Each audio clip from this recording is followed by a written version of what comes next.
Hi everyone, this is my cool fidget spinner which I have purchased from gearbest.com. Okay, it's neatly packed. First thing, let's take it out of the box. Okay, where it's still packed in its plastic casing, and this is the spinner.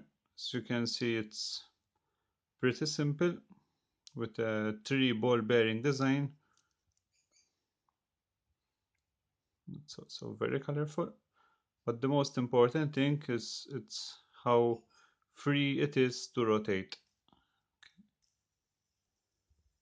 A simple spin and it keeps rotating for a lot of time.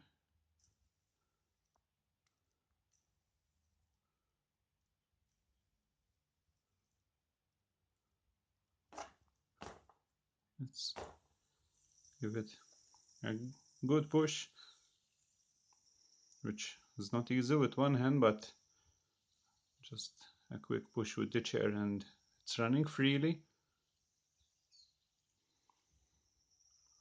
And the best thing is that it comes at a very low price.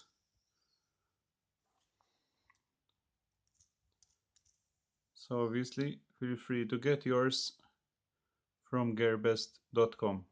Thanks for watching.